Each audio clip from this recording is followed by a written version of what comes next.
Sallu ala Nabi Muhammad.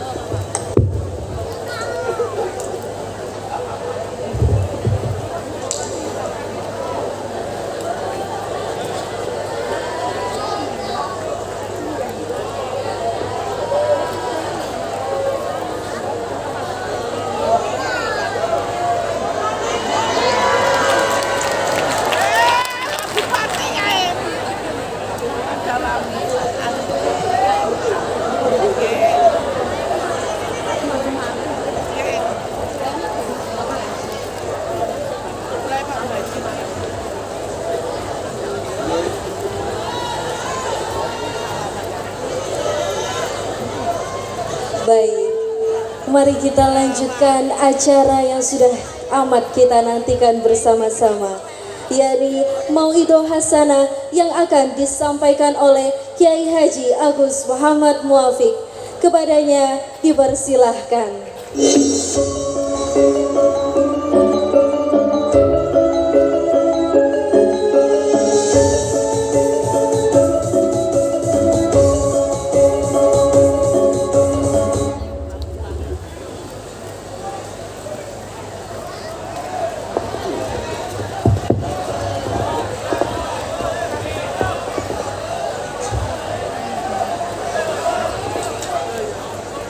Assalamualaikum warahmatullahi wabarakatuh.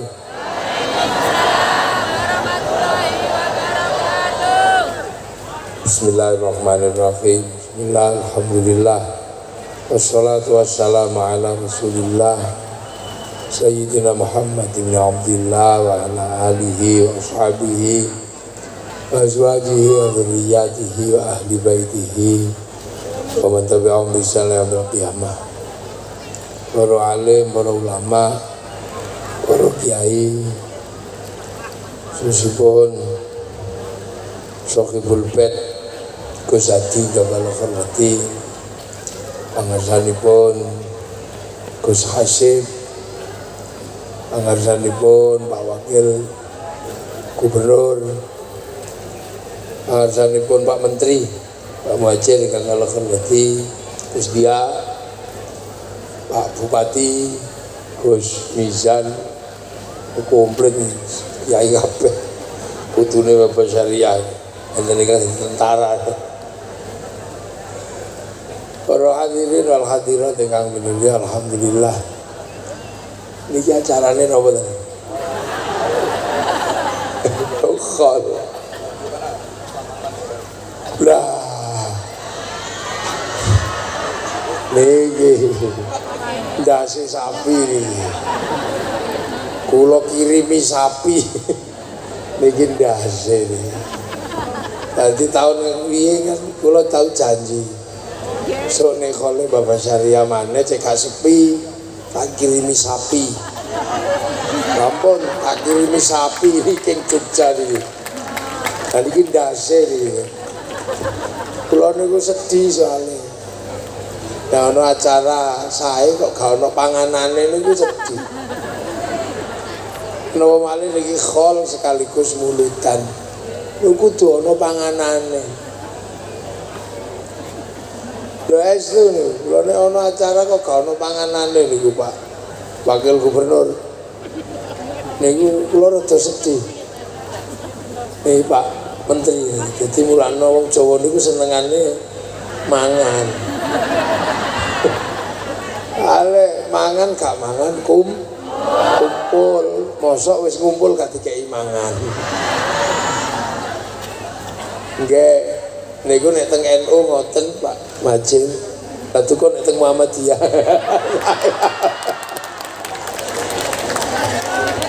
Nggih, iki terutama tradisi mulutan iki mesti ana khole, ana panganan. Jadi nek soalnya nopo niku tradisine para sahabat. Mangan niku lak tradisine para sahabat. Jadi nek dina Senin biyen Kanjeng Nabi niku poso. Nek Kanjeng Nabi poso, para sahabat niku masak. Jadi nyiapno daharan kagem buka Kanjeng Nabi. Nah, kagem buka. Lah mangke niku terus panganan niku kathah dibeto teng daleme Kanjeng Nabi supaya saged dipun dahar buka kali Kanjeng Nabi. Lah saderenge didahar Nabi sahabat iku senengane guyon. Kowe masak apa, Kang? Oh, aku masak gule. Lah sampean, oh aku rica-rica. Lah aku iki suwe gak mangan gule, aku kok njaluk gulemu ya. Nggih. Lah sing siji, aku kok njaluk satemu ya. Ya. Berarti sahabat itu delok panganane kancane apa masakane apa ngene.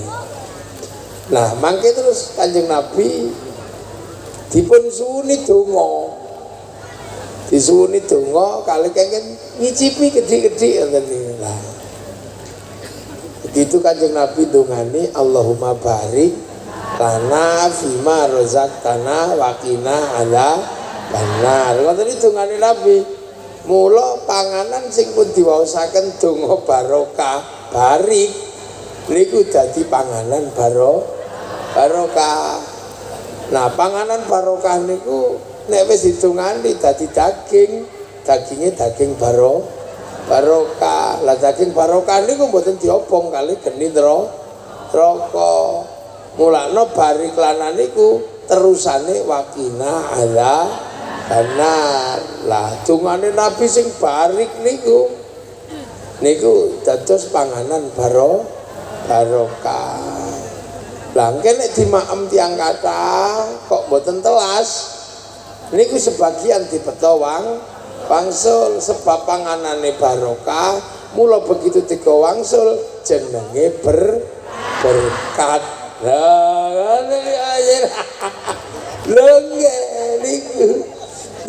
niku kebiasaan para sahabat ngoten niku dadi aja dikira wong Jawa niku ngarang.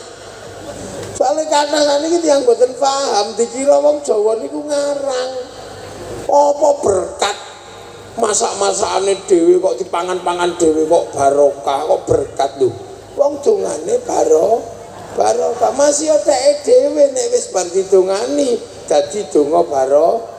Barangnya isih padha statusnya berubah.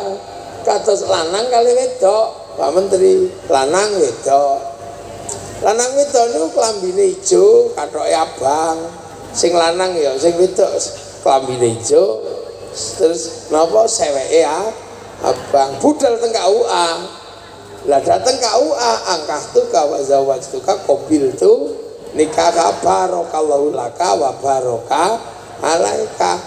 Mula begitu medal king KUA barange tesih padha kathoke ya durung salin tapi statusnya berubah dadi suami istri. Sadurunge mlebet KUA jiwit haram jawil dosa sabare metu teng KUA status suami istri dadi halal jiwit halal nyopot kathoke halal lha niku mulakno zaman biyen niku jenenge panganan niku barokah wong tungane bari. Wonten sing takok, lho apa panganan iso nyimpen barokah? Lho aja meneh panganan, wong kaset niku lho nyimpen suara, flash disk nyimpen gambar. Dan niku mula wong biyen niku seneng nitipi donga teng panganan wedok kok ayu, di I love you kok emoh. Gak no panganan. Diseni diinstal rumiyin donga I love you. Innahu min Sulaiman wa innahu bismillahirrahmanirrahim. Utawa cara Jawa sunama tekaji haji jaran goyang. Lha iki didahar dadi I love you. Mangkane calon bupati, lurah niku wedi nek ana panganan gak ada statusnya. Iki kondi panganan ini. Jangan-jangan dari lawan politik ini kan.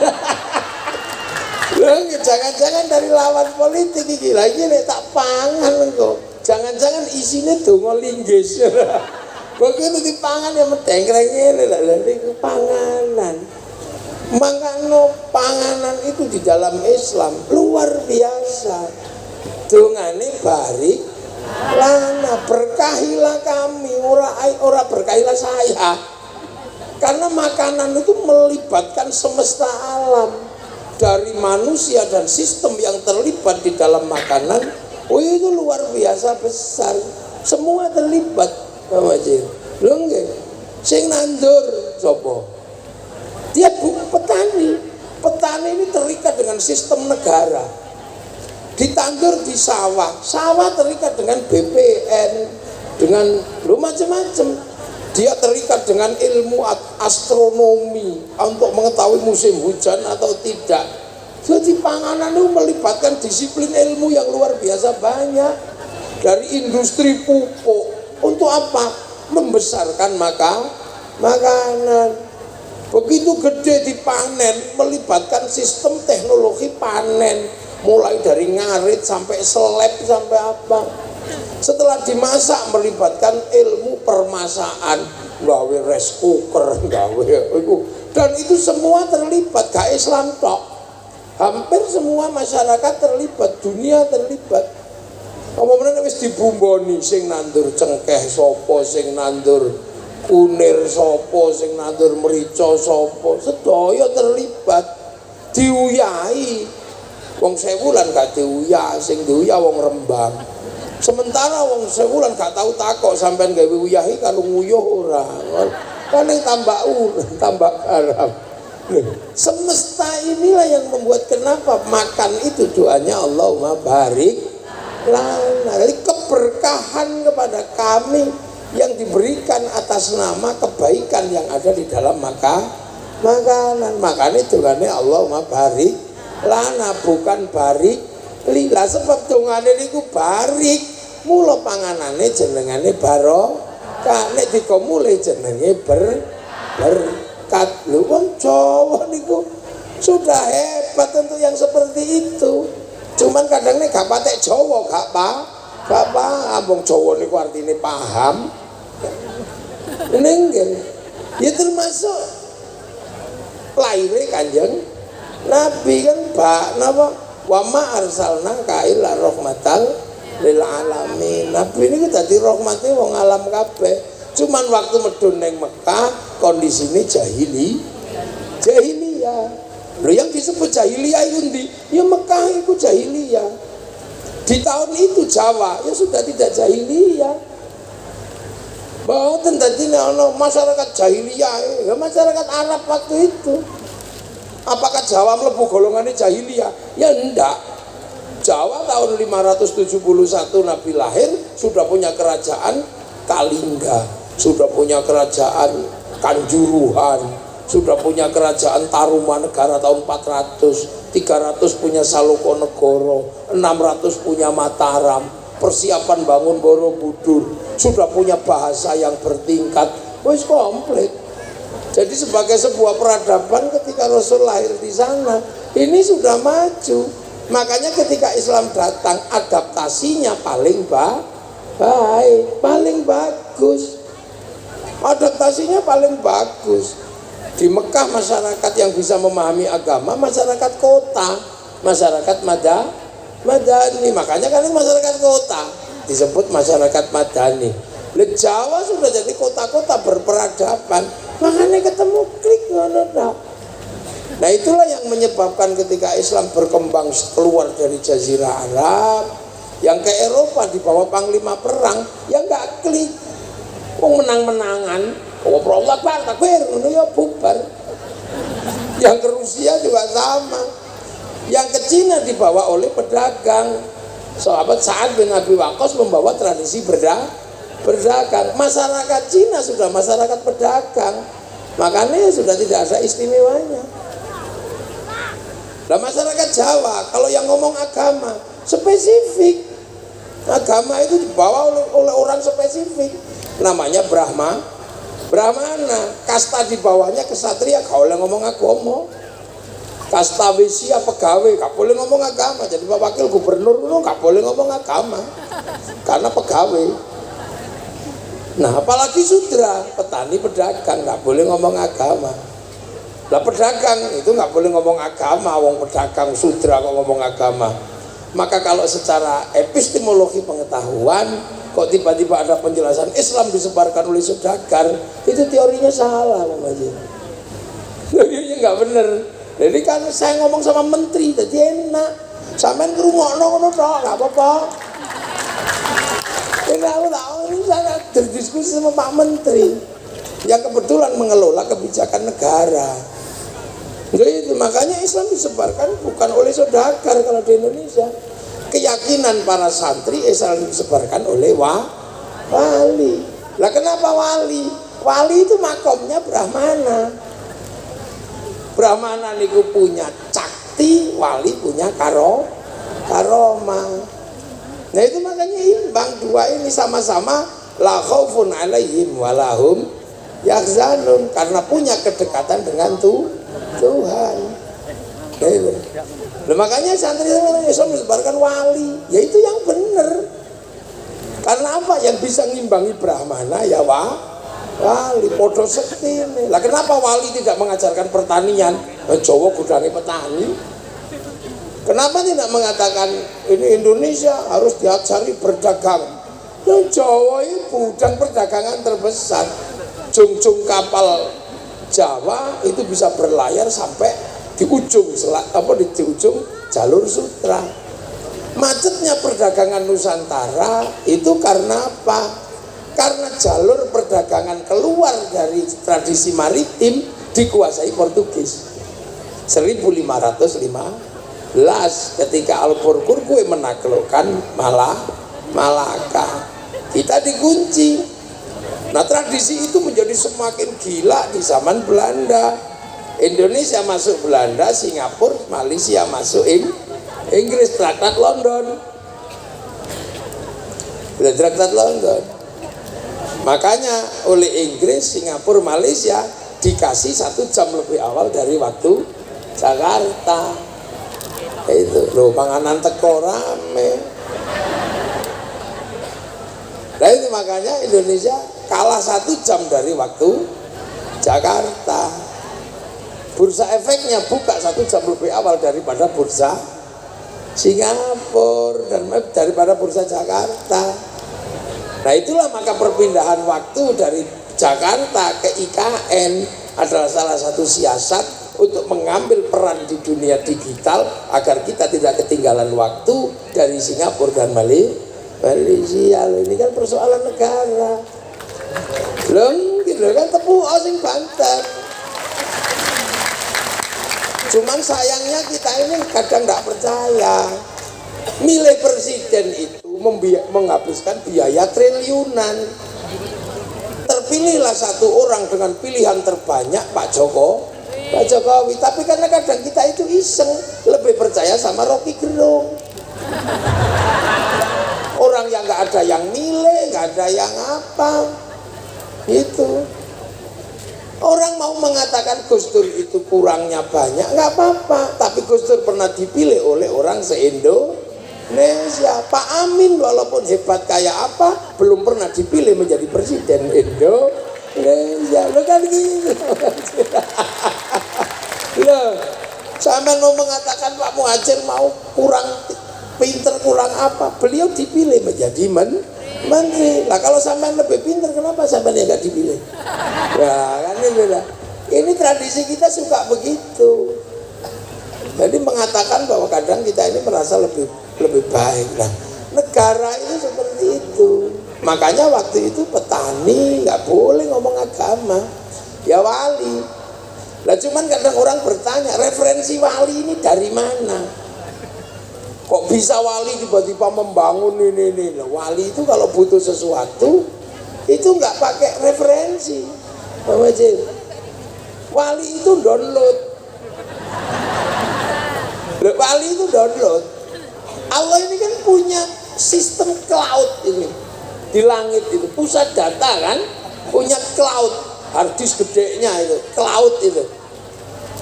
Cloud inilah yang oleh orang Yahudi Nasrani disebut tabut Sulaiman. Yang oleh orang Yunani disebut kotak Pandora. Yang oleh orang Jepang disebut kantong Doraemon. yang oleh orang Islam disebut Lauhil Mahfuz. Ini cloud, pusat data. Nah wali-wali itu kalau mau nengok pusat data itu download, browsing. Browsing nek ngene tok. Qalu rabbuna Allah tsumma istaqamu tatanazzalu alaihimul malaika alla takhafu wa la tahzanu. Ini ya Allah download. Bapak Syariah download 7 tahun. Kewili di sini download. Nabi Ibrahim download. Nabi Muhammad download. Syekh Abdul Qadir 25 tahun download begini. Makanya wali-wali itu nggak pernah takut apa-apa karena tahu program dunia la khaufun alaihim wa lahum yahzanun. Maka wali-wali itu paketannya besar, paket datanya komplit karena downloadnya serius. Makanya wali-wali itu wifi-nya hidup. Lah kita kalau dijak download tidur. Makanya kita nggak punya wifi. Ibarat kartu kita nggak punya paket data, mau kirim gambar, mau kirim browsing apa susah kalau nggak punya paketan. Tapi masih bisa hidup kalau cari paket gratisan. Kemana? Ke warung free wifi .co.id .co.com. Nah kita kalau mau kirim doa, kirim fatihah, kirim ini nggak punya paketan ya nggak bisa ngirim. Makanya kita pakai wifi gratis. Wifi-nya siapa? Wifi-nya Nabi, wifi-nya wali. Ila hadratin Nabiyil Mustafa, namanya tawassul. Itu tawassul itu teknologi. Pak Menteri aja tepuk-tepuk enggak loh. Loh makanya doa itu bisa dikirim, bisa dibagi, bisa apa? Wong pusat datanya di sana. Makanya manusia itu melakukan apapun jejak digitalnya ada, wong terhubung sama Lauhil Mahfuz. Wong manusia mau turun ke sini dikasih diregister alastu birabbikum. Qalu bala syahidna. Ya wis tak kei paketan, paket nyawanya sekian, paketannya habis ya kik gitu aja. Makanya malaikat kalau mau nyari orang mau dimatiin gampang, tinggal di Sherlock. Sherlock ini udah selesai. Loh iya kan? Loh makanya kalau orang itu kuat pakai datanya bisa menghancurkan orang lain. Wali itu tahu hatinya orang karena paketannya gede, orang lain bisa diretas. Makanya wali itu merusak durunge winara mampu meretas. Kalau mau menghancurkan batin orang dikasih program yang lebih besar, kekuatannya 1 giga, kirimi paket 5 giga, blank deh. Iku hang langsung jenenge santet itu. Nah, makanya kiai-kiai dari dulu itu ada tradisi ya sudah kalau kamu kirim doa, kirim Fatihah, sebut yang paket datanya paling gede. Server utamanya Rasulullah. Ila hadratin Nabil Mustafa al-Jamil bil wa'adhi syahadu wa jamal syahadu wa gharibi fi bariyah wa rasulun bil awliya al masyariq al maghrib wa rasulun bil qadir al-Jilani wa li abaina ummahatina masyayikh majarrah bapak syariah wa al jamil muslimin wa khusus bil ruhi Pak di waktul Fatihah ngono langsung share it. Lah iya, ada yang nggak percaya, mosok dongo bisa dikirim, bisa dibagi. Ya orang nggak tahu ini teknologi ini. Jangankan Fatihah, sepak bola aja bisa dibagi. Satu orang nonton di Qatar, syuting, naikkan ke satelit, maka kemudian dibagi ke seluruh dunia, namanya siaran langsung. Bagiannya sama dimanapun sama. Makanya kalau ada orang nggak percaya doa bisa dibagi, orang itu nggak punya TV.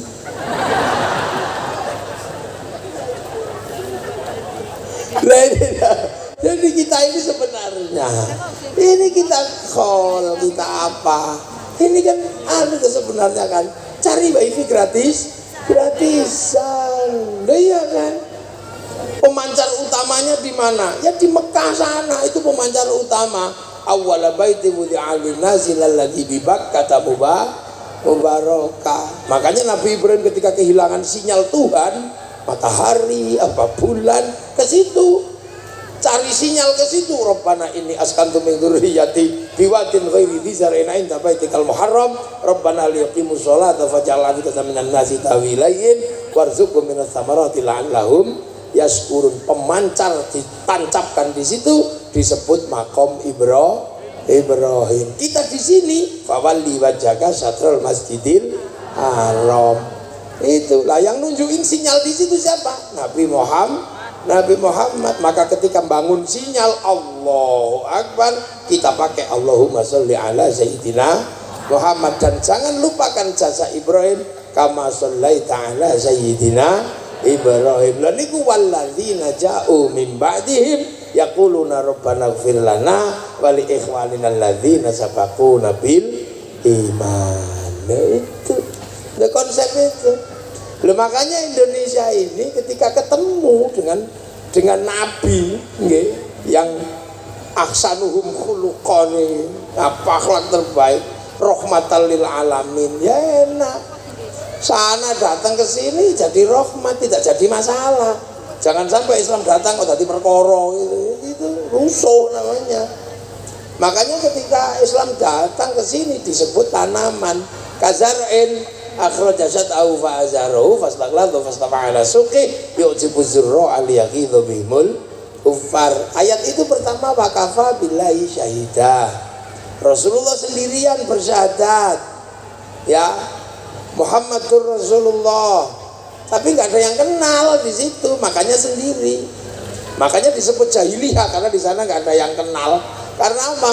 Mekah tidak punya tradisi Nabi, karena nggak punya kitab suci, dia penyembah berhala. Yang punya tradisi kitab suci itu di Filistin sama Madinah. Makanya orang Mekah ketika dikasih Nabi nggak tahu, taunya dukun. Jadi makanya orang sana jahiliyah. Jadi sekali lagi yang disebut jahiliyah orang sana, bukan orang sini.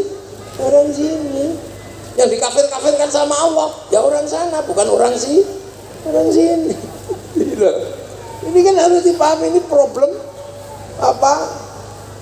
sosiologinya. Nah, orang sana nggak kenal Nabi, makanya begitu ada Nabi diusir karena mengajarkan ketuhanan yang bagi mereka aneh. Tuhannya satu, padahal di sana tradisinya banyak. Sudah gitu disuruh wudhu, padahal di sana nggak ada air. Mau diminum aja susah, suruh wudhu. Apalagi suruh jinabat, tambah sulit lagi. Orang sini jinabat gak ada masalah, air banyak. Di sana diminum aja susah, suruh jinabat. Padahal mereka bisa jinabat semalam 8 kali, susah. Makanan gak ada, suruh zakat. Udah tahu panas, suruh puasa. Loh, ini kan sulit bagaimana untuk menerima itu. Makanya Nabi sendirian, Rasulullah, sampai ketemu walladzina ma'ahu. Siapa? Sahabat. Makanya sahabat itu ya orang Mekah. Namanya Abu Bakar, Umar, Utsman. Gak ada sahabat tuh namanya Joni, itu gak ada. Mukidi itu yang gak ada. Iya, sahabat ya itu. Nah, walladzina ma'ahu itu asyidda'u alal kufar. Lah kufar itu ya orang sana. Abu Jahal, Abu Lahab, bukan orang Jawa yang disebut kafir itu. Maka jangan ngafirin orang Jawa. Wale kamu. Sampai akhirnya ketemu resolusi ruhama ketemu resolusi, mulai paham, karena ada Waraqah bin Nufel yang menjelaskan bahwa itu Nabi, orang Nasrani. Ada Bukhaira yang orang Mekah sendiri nggak kenal Nabi, makanya diusir. Ya kayak orang sini lah kenal kiai, makanya saya nggak terlalu khawatir datang ke sini. Wong sudah kenal kiai, karena sebelumnya sudah diajari Bapak Syariah tentang sosok ulama. Saya datang ajak salaman, orang sing nyubit barang. Iya nih coba bokong lah. Itu karena kiai sudah diajarkan, jadi jangan terlalu sombong. Saya kiai hebat. Ya kenapa? Ya karena orang sini sudah dikenalkan tentang kiai. Coba kalau orang sini nggak dikenalkan tentang kiai, nggak kenal. Seperti pedalaman Irian itu. Kalau lihat saya, pasti mereka guyut dok. Oh ini mesti tim pemburu babi kan gitu. Jadi kita ini kadang terlalu iseng membaca sirah nabawiyah, kita mengutuk Abu Jahal, Abu Lahab. Jangan-jangan waktu itu kalau seandainya kita hidup bersama Rasulullah, kita rombongannya Abu Jahal. Makanya tenang aja. Itu cara membaca historiografi, baca sejarah. Sampai resolusinya ketemu. Ruhama ubainahum tarahum ruka'an sujada yabtaguna fadlan minallah wa ridwanan simahum fi wujuh min atharis sujud. Ya udah selesai kodifikasi.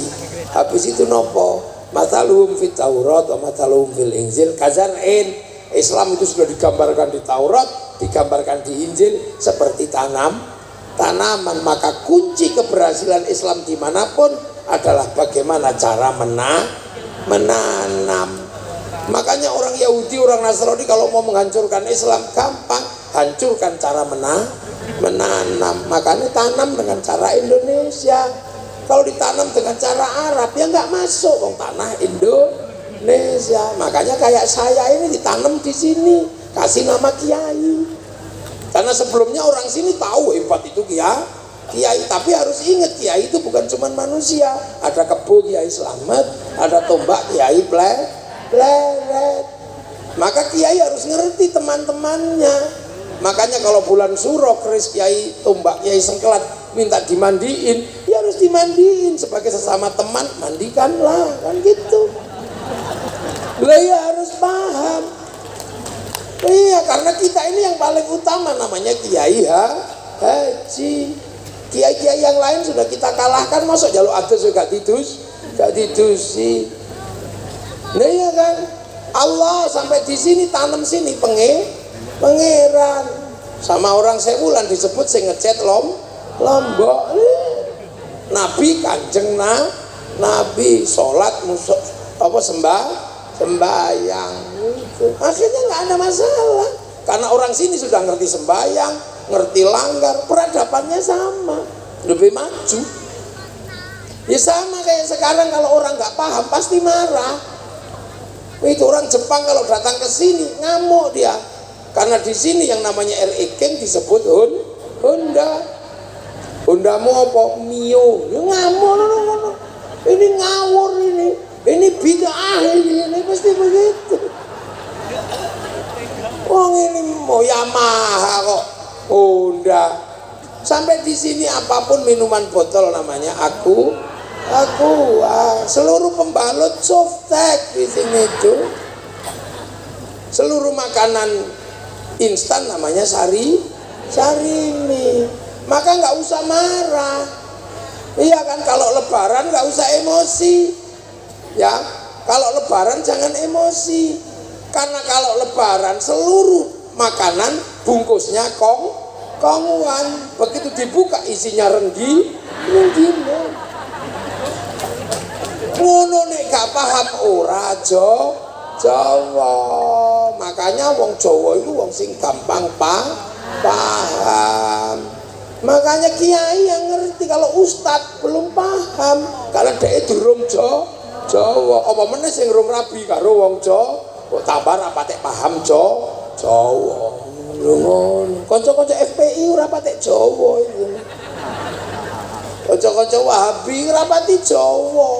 Makanya alo-alo.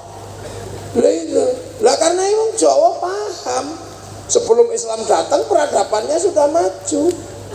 Udah, jadi tidak perlu diajari akhlak seperti orang Arab yang masih jahiliyah. Di sini sudah ada kelasnya masing-masing. Ada kelas turu, ada kelas sare, ada kelas tilem, ada kelas nendro, ada kelas micek ya, sudah ada di sini bosok kromo itu sudah ada. Ada kelas mangan, ada naik kelas nedo dahar, ada kelas badok, muntal, sudah ada nyekek. Kelas-kelas itu ada semua. Jadi sistem kelas itu sudah ada, bahkan sampai statusnya ada. Kerukunan sudah ada. Di sana baru diajarkan sing rukun. Sini wis rukun, wong mangan gak mangan kumpul. Bahkan sudah ketemu Bhinneka Tunggal Ika. Wis komplit. Dan bakasan di sini lebih luas daripada bakasan di sana. Di sana kalau bakas buah paling kurma, ruman nggih, ruman niku trimo. Terus jeruk, nek kene bakasane sawu, pelem, ciplukan, kesemek, duren, komplit di sini banyak bakasannya. Orang sana kalau bakas makanan paling ya roti, kurma, gandum, sini tales, gembili, uwi, bote, orang. Sana bakasan tuh paling saiton, jin, gos, kene wewe gumbel, genderuwo, kuntilanak, suster ngesot, kolor hijau. Banyak, makanya ulama sini lebih pinter. Kenapa? Dinamikanya lebih banyak. Sana ketemu agama mek loro tok, Yahudi Nasrani, kene ketemu Hindu, ketemu Buddha, setengah Hindu, setengah Buddha, komplit. Jadi makanya orang sih Islam KTP loh. Makanya ulama sini tuh dinamikanya lebih kompleks dan mampu bikin resolusi di sana ndak kepro karena hiburannya juga nggak ada. Hiburannya paling naik kuda karo golek bojo gitu. Sini tenang, hiburannya banyak. Ke sawah ono jangkrik didurai hiburan. Ono doro hiburan. Gus dia ono jago. Yo diajari ono jaran pelayokno. Sana nggak ada hiburan, kene hiburannya aneh, akeh laba-laba itu. Ayo gonggo, begogo. Ano apa nika? Gantangan macam-macam. Ono suket ditekoni diduduk ngono. Ono godhong lamtoro talene cuk menang-menangan lho. Sini hiburannya banyak, bengi-bengi ning sawah nyuluh welut. Hiburan tok neng ini, makanya tidak semata-mata urusan moral ini. Hiburannya akeh. Lana wong kene niku enak, ndak perlu ribut. Nah, dikit-dikit ribut di sana bakasane akeh, landscape-nya juga nggak terlalu banyak. Makanya jadi kiai di Indonesia itu lebih soft, lebih persis kaya nabi, lebih bisa membangun resolusi konflik. Karena apa? Hal-hal yang bersifat yang lain sudah bisa dilewati karena alam menyediakan. Makanya orang sini itu yang diinginkan cuma satu, apa? Anitum harisun alaikum bil mu'minina raufur rahim. Jadi nyontoh Nabi itu karena keinginannya. Nah itulah makanya para wali ketika mempertemukan Islam dengan orang sini enak, sudah rukun, sudah apa. Maka pilihan tersulitnya adalah apa? Mempertemukan Islam agar tidak memecah belah kekuatan Nusantara. Konsepnya kafir, masalah ini kafir. Ini tepuk, sing banget Pak Menteri itu tepuk. Lu kalau kafir masalah. Makanya ketika satu ini berbeda-beda, gimana? Nabi punya konsep. Apa konsep Nabi? Kullukum ra'in wa kullukum mas'ulun an ra'iyati. Kalian adalah semua para pemimpin yang harus hidup saling bertanggung jawab antara yang mimpin dan yang dipimpin. Akhirnya konsep itu dimasukkan kepada orang Nusantara yang berbeda-beda tapi tetap satu jua. Maka konsep ra'iyah masuk ke Nusantara dan diterima oleh kita yang raja, hamba, semuanya patuh. Kawulo jadi kulo, hamba saya. Ini itu abdi, pukulun, semua masuk dalam konsep ra'iyah itulah yang diserap ke bahasa kita menjadi rakyat. Jadi ra'iyah itu bukan people. Kalau people itu vox populi, vox dei, suara mayoritas, suara Tuhan. Begitu dia mayoritas mengatasnamakan Tuhan menjadi kekuatan diktator mayoritas. Kita bukan proletar, kita bukan komunis. Kalau proletar ngumpul namanya diktator proletariat. Maka semayoritas apapun kaum muslimin dengan konsep ra'iyah tidak akan pernah menjadi diktator mayoritas. Nah itulah satu-satunya negara muslim dunia yang sanggup mengambil kalimat ra'iyah untuk konsep warga bangsanya hanya muslim Indonesia. Indonesia. Kalau lihat, makanya ro'iyah itu kalau kumpul namanya musyarakah, masyarakat. Ini itu masyarakat kalau berbeda paham, wasyawirhum fil amri, lahir konsep musyawarah. Karena yang nata para wali maka teritorinya disebut wilayah. Al-wali al-wilayah. Wilayah itu yang akhirnya jadi NKRI, Negara Kesatuan Republik Indonesia. Itu. Makanya penerus para wali mengatakan NKRI harga mati. Yang bukan penerus wali, NKRI harga pas. Nah itu. Lah karena NKRI ini membangun konsep ro'iyah, maka pemimpin tertingginya Majelis Permusyawaratan Rakyat. Kenapa pakai majelis? Karena majelis adalah konsep tenggang rasa dari yang berbeda. Beda, tafassahu fil majalis fafsahu yafsahillah. Majelis Permusyawaratan Rakyat, Dewan Perwakilan Rakyat. Nah ini yang landasan kita anut, sehingga kita selamat menjadi bangsa masa depan. Apa bangsa masa depan? Adalah bangsa yang mampu bangun persatuan. Nah itu aja. Nah, makanya Arab satu bangsa pecah puluhan negara, Cina satu bangsa pecah puluhan negara, Afrika satu bangsa pecah puluhan negara. Tapi kita dengan konsep ro'iyah, puluhan bangsa, suku dan agama mampu bersatu dalam satu negara, Kesatuan Republik Indonesia. Nah ini jadi negara paling sunnah di dunia, ya Indonesia. Makanya orang mengatakan negeri ini tauhid. Oleh kok tempilingi, oleh polisi boleh nangkep orang yang mengatakan negeri ini tauhid karena dia mengatakan sesuatu yang bersifat fitnah, sementara kita negara paling sunnah. Nah itu makanya para penerus wali membangun negara terus, ada yang jadi DPR, ada yang jadi bupati, ada yang jadi menteri, ada yang jadi wakil gubernur, ada yang nyalon. Pokoknya yang penting ini bagaimana kita mempertahankan nilai persatuan yang dibangun oleh konsep kenabian. Orang nggak paham.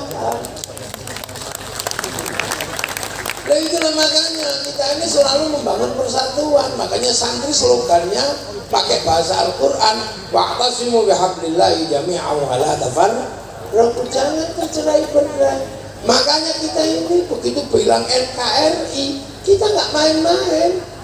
Kita selalu membangun persatuan, bahkan membiayai persatuan. Berapa kali kita bersatu dalam setiap tahun untuk urusan Nabi, lahiran, terus mulutan, Isra Mi'raj, semua dibangun persatuan itu. Iya kan? Dan itu dibiayai oleh masyarakat. Setiap kegiatan ini 500 juta, 100 juta habis. Kalau se-Indonesia bulan Maulud, berapa triliun dikeluarkan oleh orang Indonesia. Akhirnya Islam terjaga secara informal, tidak membebani negara. Coba kalau ini dibebankan kepada negara untuk membangun persatuan dan mengatur perputaran ekonomi informal, negara gak kuat nanggung, bangkrut negarane. Ya, itulah makanya Indonesia yang membangun persatuan dengan cara seperti ini tidak pernah berharap kepada negara untuk menjaga Islam. Makanya kita tidak pernah bilang harus negara Islam.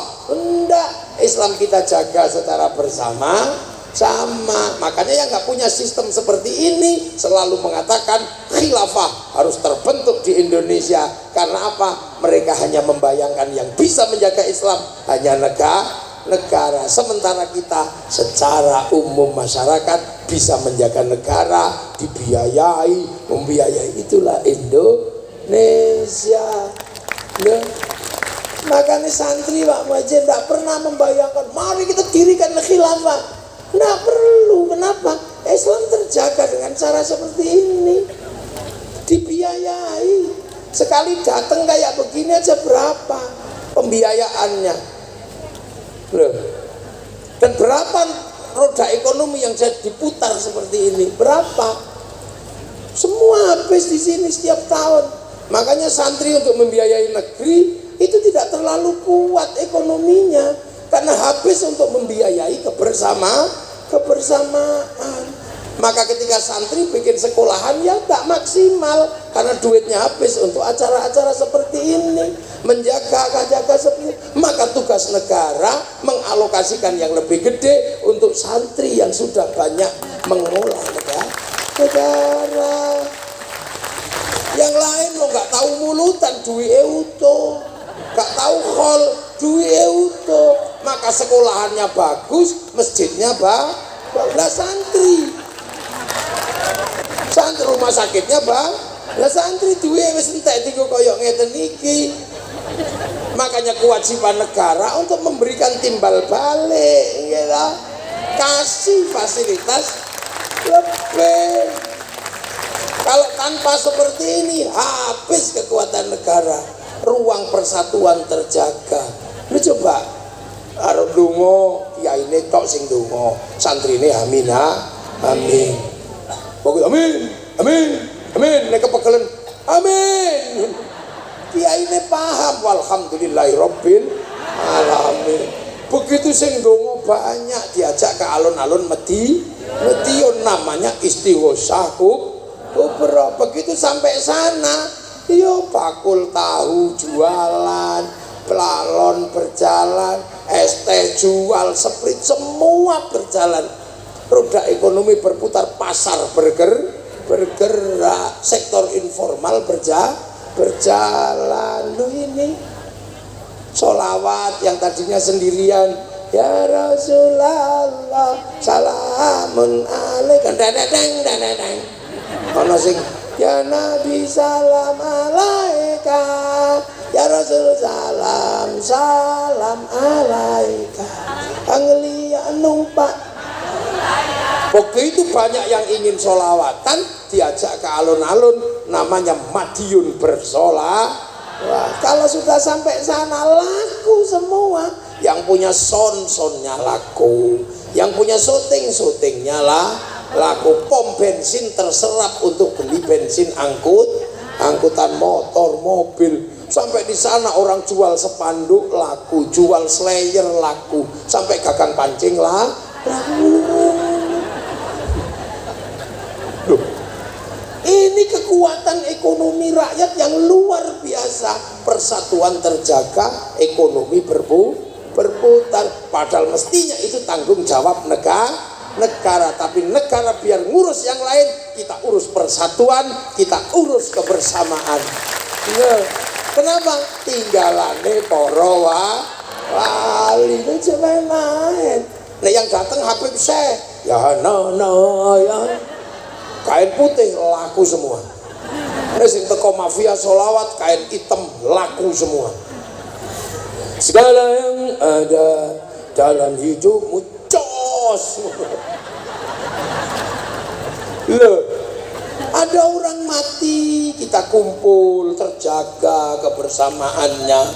Coba kita bisa bayangkan 3 hari, 4 hari sampai khol. Kalau sudah khol gini kepala sapi laku lah. Semua bisa terakomodir, gitu kan?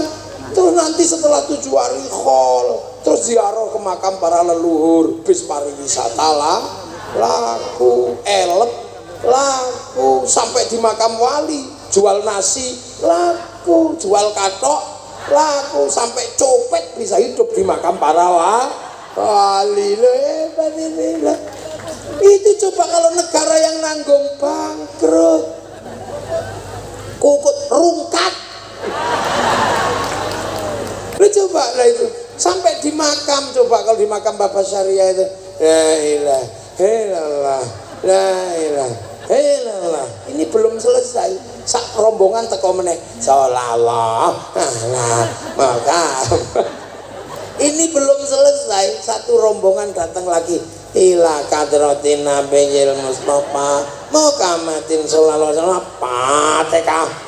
Ora ono sing komplain, yang fasih enggak, gentenan enggak, biasa aja, ganti bareng. ngawiti ingsun lara syairan iki rung rampung wis ibadallah rijalallah akhizuna li ajlillah lana lillah sanaqdha lillah arep nyontoh Habib Syekh kaiso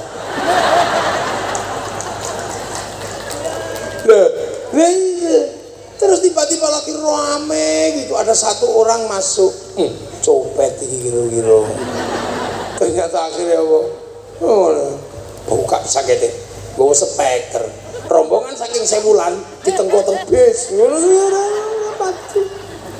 Akhirnya kerukunan terjaga, berziarah.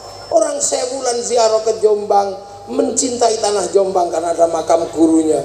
Berziarah ke Surabaya, Mbah Ngampel, merindukan tanah Surabaya karena ada makam gurunya. Setiap tanah yang diziarahi melahirkan rasa cinta dan kerinduan di mana gurunya disemayamkan. Itulah bibit cinta pada tanah air. Makanya nggak ada teroris kok tumbuh dari kalangan santri yang suka ziarah kubur. Seluruh teroris tumbuh dari orang yang tidak pernah ziarah kubur.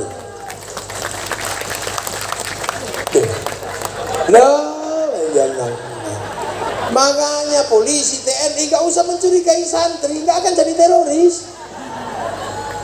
Ya bener Pak Wakil, nggak ada. Mau ngebom Surabaya takut sama Sunan Ampel, mau ngebom Madura takut Mbah Khalil. Makanya teroris itu blang-blung, kenapa? Nggak ada yang ditakuti. Loh, ini kan negara. Makanya anak-anak santri cinta ziarah kubur, ya cinta negara, terbangun dibiayai. Terus kiai itu juga nggak bisa dibiarkan karena atas nama Tuhan. Makanya kiai itu dibatasi, dibagi dua. Satu kiai sakti, yang kedua kiai kurang sakti. Kalau saya ini kiai nggak sakti, jadi nggak perlu dibatasi, bisa diinterupsi. Gus sudah malam, berhenti. Ya, Pak Menteri udah linu, saya berhenti. Lah iya kan udah linu, dengkolnya kan udah sepuh. Iya, Gus Hasim udah linu. Ibaratnya gitu. Tapi itu karena kiai kurang sakti. Lah kalau kiai yang sakti harus dibatasi. Siapa kiai yang sakti? Khotib Jumat itu kiai yang paling sakti, nggak ada yang berani ya. Kalau sudah bawa tongkat, siapa yang berani? Interupsi telepon nggak berani, mesti diem aja. Makanya khotib itu biar nggak ngawur disuruh baca teks sama pegang tongkat. Begitu baca teks, ya sopan dong baca. Itakullah. Lepas teksnya disebul kipas angin, bubar teksnya. Pegang tongkat, ya nggak mungkin macem-macem. Pegang tongkat ya pasti tenang. Itakullah. Lepas tongkatnya jatuh. Makanya orang kalau pegang tongkat sama baca teks khutbah tenang, sopan. Begitu tongkatnya hilang karena bid'ah menurutnya, maka tangannya saudara Jowo, iya gitu. Iya kan? Makanya kalau nyari yang kocok-kocok gitu, lihat aja masjidnya, pasti nggak ada tongkatnya. Lah itu santri. Lah makanya enak. Lah itu penjagaan seperti itu luar biasa kita lakukan setiap hari. Forum informal selalu berjalan, ruang ekonomi berputar, edukasi di luar edukasi resmi berjalan. Negara tinggal pesan mau ngomong apa, pesan aja sama kiai. Kiai, ini anti terorisme harus digalakkan. Kiai ngomong semua tentang terorisme. Akhirnya selamat bangsa ini. Arab Spring menghancurkan semua negara hanya karena satu bendera, karena semua tidak ada yang menjelaskan. Ini bendera tauhid, ini bendera Nabi. Semua tertipu, semua terkecoh. Sampai di sini bukan, itu bendera Hizbut Tahrir. Oh ini bendera Nabi, kamu kalau anti ini anti la ilaha illallah. Enggak, wong aku tahlilan ya la ilaha illallah. Aku itu loh anti bendera PKI Palu Arit, tapi kalau ke sawah tetap pakai arit, pergi nukang tetap pakai palu. Gitu. Selamat bangsa ini, wong kiainya santai jawabnya. Awas lagunya Haddad Alwi itu lagu Syiah. Ummi lagu Syiah. Halah gitu aja kok Syiah. Indonesia yang lebih serem dari itu ada apa? Indung-indung. Doa Siti Aisyah mandi 3 kali, rambutnya basah, tidak sembahyang, tidak puasa, dalam kubur mendapat sih. Kok pakai nama Siti Aisyah itu loh? Coba pakai nama Pak Ijem apa sopo? Itu bukan Siti Aisyah istri Rasulullah, itu Aisyah Medion. Lu gitu, lu kiai enak, makanya ada situasi-situasi yang sulit. Jebol itu di Suriah cuman 1 orang yang berani ngomong, Syekh Ramadan Al-Buti, habis. Di Libya yang ngomong cuma Muammar Gaddafi, habis. Di sini kiai sampai kampung-kampung ngomong semua tentang negara. Makanya situasi tersulit ketika kita punya tradisi ngumpul adalah ketika terjadi corona. Pesen kiai enak, yai nggak usah Jumatan. Besok gak Jumatan ya? Enggak. Alhamdulillah libur. Besok nggak usah tarawih ya? Enggak. Para hadirin, ini kita sampai di zaman digital millennial killing everything.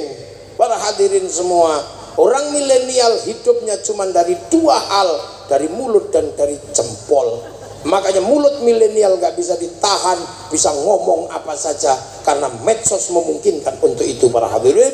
Yang kedua, dosa manusia bisa terbuka karena punya jempol. Dia bisa buka apa saja menggunakan jempolnya. Maka jempol dan mulut diazab oleh Allah. Turunlah corona. Mulut harus pakai masker, tangan harus pakai hand sanitizer. Betul? Betul. Padahal kiai ini ngarang. Loh, itu akhirnya bangsa ini selamat gitu loh. Ya Allah, nek ngono tok beres. Coba kalau nggak ada ruang informal seperti itu, maka jangan pernah membayangkan di negeri ini kalau kemudian ini dipisah-pisah, doa sendiri, apa-apa sendiri, bangsa ini tidak punya kekuatan persatuan, tinggal menunggu kehancuran. Makanya santri-santri yang sibuk ngurus negara dengan cara seperti ini tidak mampu bikin sekolahan bagus, tidak mampu bikin rumah sakit bagus. Tugas Pak Wakil Gubernur dan Pak Menteri untuk menyempurnakannya. Iya, jangan yang tidak ikut jaga negara dibiayai terus. Apa gunanya? Tumbuhlah kelompok-kelompok yang membahayakan bangsa dan negara. Makanya ketua NU ditanya, Pak Majid, sekolahanmu yang butuh bantuan mana? Dibantu. Ya pasti saya udah paham mau penjenengan itu kan wong NU. Enggak dong, telah 1000 bulan mana? Nah itu ini negara. Kalau tidak dilakukan itu, maka kemudian akan ada ketimpangan. Yang cinta bangsa dan negara tidak punya pengetahuan pendidikan, yang punya pengetahuan pendidikan tidak punya rasa cinta pada bangsa dan negara. Dan itu beresiko pada apa? Pada sebuah sistem bersama yang namanya negara bangsa yang hari ini kita miliki, Indonesia. Satu-satunya ruang negosiasi besar di akhir zaman yang mampu mempertemukan semuanya adalah negara. Dan negara ini harus aman. Makanya konsep pertama dalam Al-Quran adalah tentang baladil amin. Baru laqad khalaqnal insana fi ahsani taqwim. Baru tsumma radadnahu asfala safilin illal ladzina amanu wa amilus sholihat. Manusia yang baik akan terjaga oleh agama yang baik, tapi agama yang baik dan manusia yang baik tidak akan aman kalau tidak ada keamanan bangsa dan negara. Manusia rusak, agama rusak kalau tidak ada baladil amin. Konsep negara itu negara.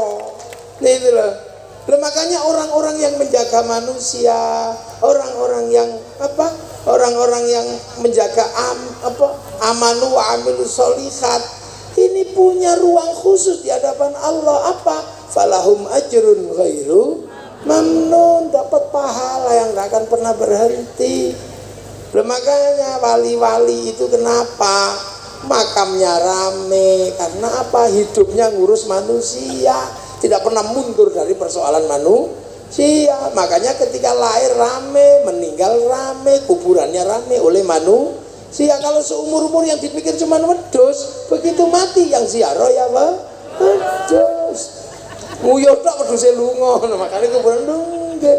Lah ini falau majrun ghairu mamnun. Makanya ngurus manusia ini luar biasa.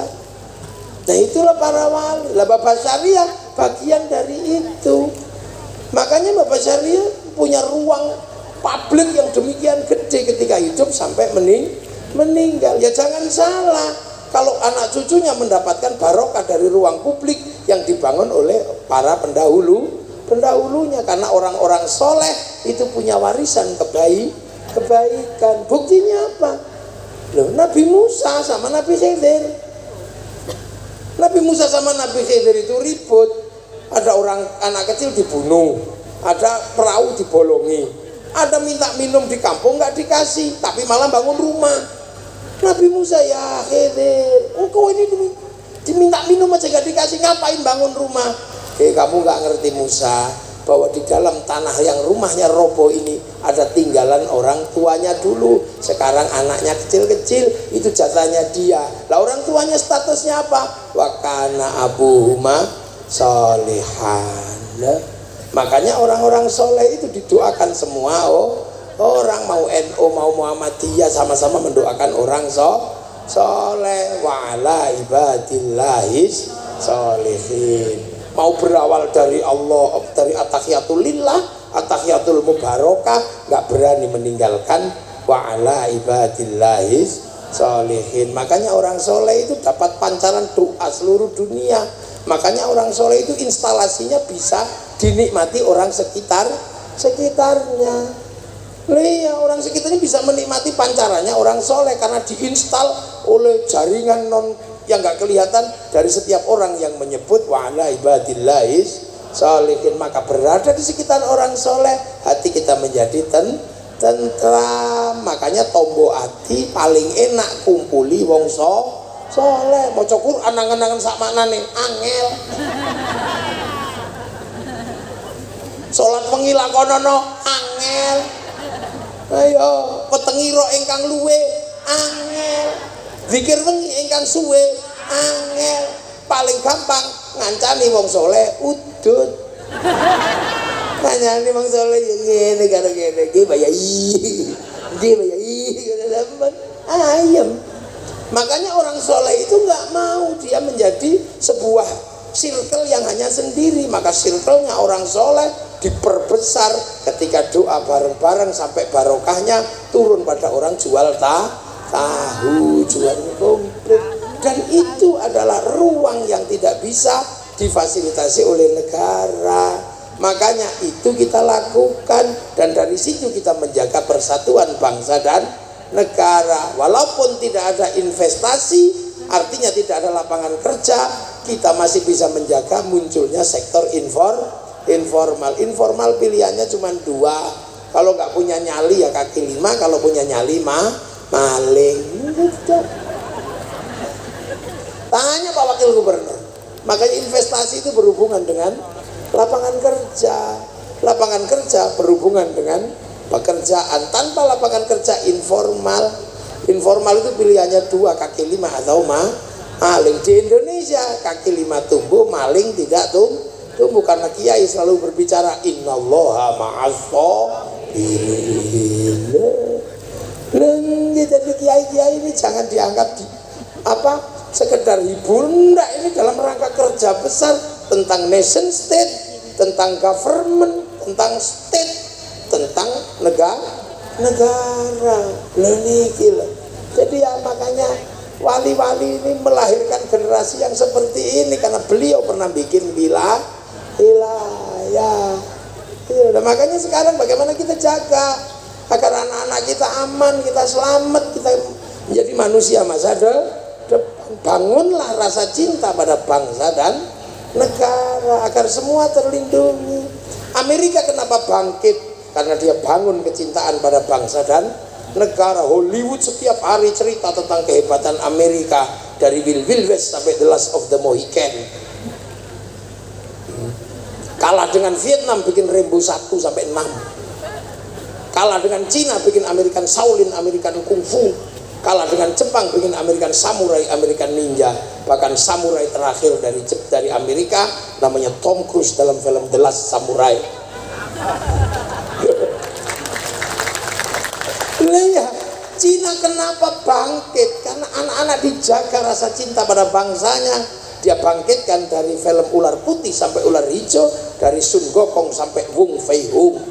Dia bangun semua dari punya. Nah, kita nggak pernah menceritakan itu sama sekali. Seolah-olah kita ini bangsa underdog. Kita ini bangsa sama. Eropa punya kisah cinta Romeo Juliet, Cina punya Sampai Engtai, Arab punya Kais Laila, kita punya Ande Ande Lumur. Ledole si Ande Ande Lumur, temurunono putri. Putrine kang ayu rupane, leteng abang iku kang dah. Bu-ibu kula mboten purun, bu-ibu kula mboten mudhun, nadyan ayu sisane si. Kau wae wong lanang iki pengen ngerti kuburane Yuyu Kangkang. Nanti aku tak tabarukan. Kok ana wong cek enake uripe icip-icip tok gak tanggung jawab. Lah kita punya. Ledole si ande ande lumur, temurunono putri. Putrine kang ala rupane, kleting kuning. Bu-ibu kula inggih purun, bu-ibu kula inggih mudhun, nadyan ala menika kang putra suwun. Hebat lho Ande Lumut iki. Masih mengkilat ngerti nek mustakmal. Lha masih kleting kuning wireng tok mambu telek orisinil. Kano Jawa top. Lalu semua punya, kok sana punya cerita Ibu Tiri Kejam dalam Cinderella, kita punya bawang putih, bawang merah. Kono duwe cerita Samson, kene duwe Bandung Bondo Woso. Kono duwe kewan ngomong kura-kura ninja, kene duwe kancil nyolong timun. Duwe. Sana punya alat musik terbang terbuat dari kayu kulit, gampang gawene. Eropa punya alat musik gitar kayu tali, kita punya alat musik gamelan terbuat dari logam. Artinya hanya bangsa yang menguasai ilmu pertambangan maju dan penguasaan metalurgi yang mapan mampu membuat alat musik dari logam. Tiba-tiba bangsa ini dewe diceritakno elek duwe presiden elek, di TNI elek, duwe pitik gede titik-pitik Bangkok. Iya kan? Duwe napa? Nongko gede titik nongko londo. Sing asli Indonesia karek gula Jawa. Kenapa? Sementara bangsa yang lain mulai bangkit. Itu cita-cita para wali itu. Baba Syariah tidak agar bangsa ini bangkit, bersaing sejajar dengan bangsa yang lain. Nah, coba Jepang. Ini persis 30 September. Kita cerita tentang PKI karena memang pernah terjadi pembantaian antara PKI, tentara dan rakyat dan kiai. Diceritakan, dia ceritakan aja. Tapi Jepang punya pengalaman yang sama, konflik antara Tokugawa dan restorasi Meiji, pembantaian antar generasi. Mereka ceritakan itu dalam film Samurai X dengan tokohnya Rurouni Kenshin. Malaysia agar tidak mengulang konflik antar generasi, antar anak bangsa, diserahkanlah Malaysia pada si Upin dan si Ipin. Dia nggak boleh lupa ada anak-anak India, maka Upin Ipin kenalkan Charcet. Dia nggak boleh lupa ada anak-anak Cina, kenalkan Mei Mei. Dia nggak boleh lupa ada anak-anak Indonesia, kenalkan Susanti. Ini strategi kebudayaan. Kapan bangsa ini membuat cerita bahwa ketika dunia diluluhlantakkan oleh Mongolia, Arab jatuh, Cina habis, Eropa habis oleh Mongolia. Tapi Mongolia ketika menyerang Nusantara habis sama pasukan Kertanegara. Satu-satunya bangsa dunia yang sanggup mengalahkan Mongolia, bangsa Indonesia. Makanya ojo ngejak gelut karo wong Indonesia, tukang gelut. Pemene bediun. Lah iya SH. PKS apa PKS? IKS. Pakar Nusa, SH pecah loro. SH Winongo, SH Teratai. Teratai pecah loro meneh. Mas Topik karo Murjoko. Ngono. Lha iku medhi untuk durung liyane. Makanya Indonesia itu jangan ojo digarai, terutama wong Jawa. Wong Jawa iki senengane ngalah. Engko terus ngalih, lah kayak ngamuk. Lho iya. Makanya ketika Belanda sudah melakukan hal-hal yang jahat, dilawan oleh orang Indonesia. Kalau Anda pengen ngerti satu-satunya negara di dunia yang merebut kemerdekaannya dengan cara perang, hanya Indonesia. Itu kan, ayo coba, satu-satunya negara yang merebut kemerdekaannya dengan perang itu hanya Indonesia. Lah semua mengalami itu. Setelah itu negara bisa produksi. Gitu loh. Ini kan dunia. Malam ini di tempat saya ada konser Sepultura di Jogja, musik rock cadas. Nah dulu di saat musik rock cadas, kita pernah mencatat sejarah konser terbesar di dunia tahun 95, namanya konser Metallica. Itu di Moskow. Semua negara geleng-geleng karena menjebol perang dingin antara Amerika sama Soviet. Jebol semua karena musik. Semua datang ke Soviet di lapangan merah. Semua nonton dengan gini-gini. 6 juta orang nonton konser itu. Dan semua mengatakan Woodstock aja kalah.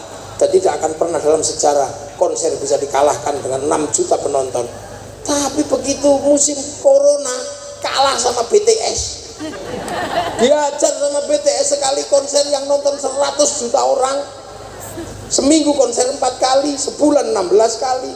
Setahun tak hitung pemasukan untuk negara Korea dari BTS 1.250 triliun.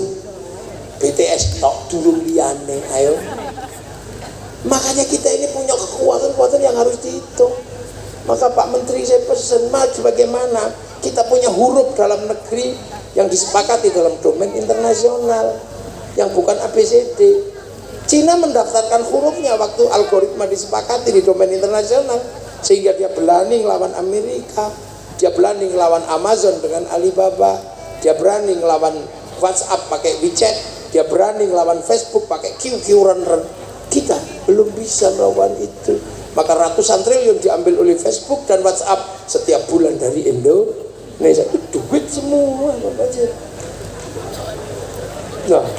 Nah huruf Jawa harus gitu. Nanti password kita Belgedes gitu bisa. Kita bisa pakai password telek lantung gitu bisa. Silit berintek bisa lah. Itu udah bisa lah itu. Maka negara harus hadir untuk hal-hal yang seperti ini. Ini tentang masa depan. Anak-anak kita ini semuanya akan bertarung di masa depan di dunia digital. Sementara dunia digital adalah dunia baru yang disebut millennial killing everything, pembunuh segalanya. Yang terbunuh oleh milenial sudah berapa? Tahu-tahu pos hilang, tahu-tahu gedung biskup hilang, tahu-tahu apa? Orang hilang, tahu-tahu pasar hilang semua. Dulu kita masih kalau jatuh cinta itu masih mengandalkan pos, cari kertas warnanya pink. Masih ada industri kertas, ada industri surat cinta, perangko, nulis itu untukmu kekasihku. Semenjak kepergianmu di rantau orang, aku merindukanmu. Sepi kekasihku. Setiap malam yang terpanjang hanya wajahmu. Malam hari ini aku masih tercium bau tubuhmu. Kekasihku. Ini harus kita lewati sebagai ujian cinta kita demi masa depan kau, aku dan anak-anak kita nanti. Tapi malam hari ini aku pun tahu kau sedang merindukanku. Sebab angin berbisik mendesau membisikkan namamu di telingaku. Dan aku yakin malam hari ini kau dan aku sedang duduk di bawah sinar rembulan yang sama. Dariku yang mencintaimu. 4 kali 4, 16. sempat tidak sempat, harap dibalas. Wih, terus kita masukin ke amplop, cari perangko, didilat, template. Ada pos, ada yang menyerap Honda Win. Tiba-tiba itu hilang semua aset anak-anak yang sekolah di Parpostel, nggak ada ruang kerjanya karena cinta, semuanya diambil oleh WhatsApp. Tinggal gini, gitu. Kalimatnya juga nggak panjang, cuman mah. Ini real dunia baru, sama nggak boleh marah. Dulu kita punya anak cantik, seneng karena apa? Bisa mensortir calon menantu di depan rumah. Siapa kamu? Lulusan mana? Sekarang kita cegah di depan pintu, anaknya video call. Kita mau apa? Ini dunia baru. Ayo, ini dunia anyar, hilang semua. Besok supermarket juga akan hilang oleh bisnis online. Nggak kebayang. Bayangkan gudang garam segede itu, armadanya seberapa, tapi begitu di lantai bursa kalah sama Bukalapak. Kan gak masuk akal, yang bahannya modalnya cuma laptop situ tok ini. Ya, Bluebird itu berapa asetnya, kalah sama Nadiem Makarim, Gojek, padahal asetnya cuma laptop loro tok. Ini dunia baru. Anak-anak disuruh, nak beli rokok, nggak jalan. Sekarang orang tuanya marah, suruh beli kok duduk online, Pak. Dunia baru. Kalau kita nggak tanggap dengan dunia yang sedang bergerak, kita akan tetap menjadi bangsa yang dipaksa menjadi pasar. Kita bukan negara produsen, tapi dipaksa menjadi negara konsumen. Ini tanggung jawab wakil gubernur, tanggung jawab bupati, tanggung jawab menteri. Ya, iya, kini terima mateng tak, wong kiai ya. Lah kiai juga ini wis bendino ngene lho. Ndonga wis muga-muga bangsaku selamat bendino. Allahumma sholli ala Muhammad. Wah bendino ngono. Terus selanjutnya ya Bapak Menteri, Pak Wakil Gubernur, ya Pak Bupati, ya siapa? Beliau-beliau yang kita minta untuk ngurus wilayah sebagai tinggalan para wali. Kita cuman santrinya. Lho nek ngono gak paham apa aku sing dadi gubernur.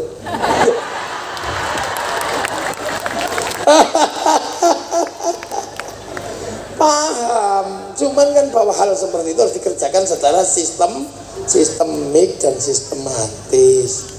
Nah itu, makanya kepala itu menjadi penting. Makanya malam hari ini kita ngedep kepala kepala itu penting, simbol bahwa jadi kepala itu berat. Makanya dulu nenek moyang kita punya lagu gundul-gundul pacul, gundul sira itu pemimpin, duwe barang papat, meripat irung lambeku kuping, meripat nggo ndelok rakyat, kuping nggo ngrungokno, irung nggo ngambus, lambe nggo nuturi. Barang papat kok pacul, meripat ndak perlu rakyat, irung ndak bisa mencium penderitaan rakyat, lambe gak iso nuturi rakyat, telinga tidak lagi mendengar cerita rakyat, barang papat kok ucul, gundule gembe. Lah gundul gembelengan, nyunggi wakul, nyunggi amanah kok gembelengan, wakule nglem.